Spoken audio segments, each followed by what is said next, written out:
Hey, it's me, your friendly cabbage overlord, aka Harry's Beast here. With the news post talking about XP changes came a hint of a raid system being added to Vesteria. This is something I talked about before, and I'm very excited the team has actually adopted the idea. Now we just need to hope it's done correctly. With that, I've gathered my hopes on what I want to come out of the raid system. The raid system, or PMK, is mostly unknown right now.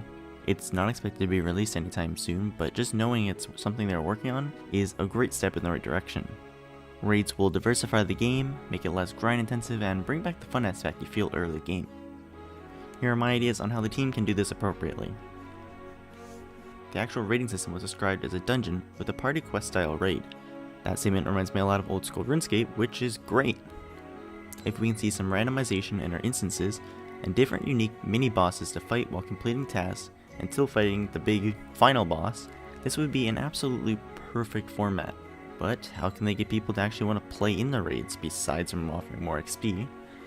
Well, one idea that comes to mind is ability drops. I hope nobody is questioning that the game needs more abilities, but how? People assume that the only way to give the game more abilities is to increase the max level. Well, why not just make them unlockable? A non-tradable drop that gives you the understanding of a unique ability. It gives a big incentive to play raids and fixes a big problem the game currently has. This way you can fight monsters and hope for something more than just a new piece of equipment or some XP. A rare drop of ability opens up the game for many different updates. This might also be an acceptable time for them to introduce the first mount into the game. Vesteria hasn't made it clear yet if they want to be a teleport or mount movement based game yet, so I think, either way, this would be a good opportunity for them to add more unique rewards and introduce the answer to this question. Though increasing the max level might be looked at poorly, it's not all bad. Power creep is a serious issue in any MMO, but this one is just starting out, so don't get too crazy. This is a good time for Vesteria to set out how distant it wants its endgame to be, so they can work more on getting players there instead of continuously adding better gear and stronger monsters, forcing you to do the same thing over and over again, and even after an exciting new update. This is something I see a lot of MMOs suffer from. Just look at Fantastic Frontier. That game is the definition of power creep. Don't get me wrong, I love it, but it has its problems. Right now, I think Vesteria should be worrying about separating the hardcore players and the casual players, so they are both needed for a healthy economy.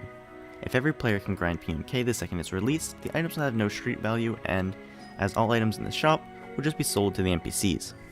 Overall, I hope to see tons of new rare rewards, and maybe even some things away from regular equipment upgrades. I also hope to have much harder bosses that require real strategy to kill and not just DPS spamming. Things like having to learn their patterns of their attacks would be an awesome way to add real skill into the game.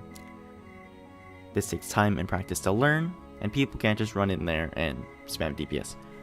I really hope Papa Breza can provide.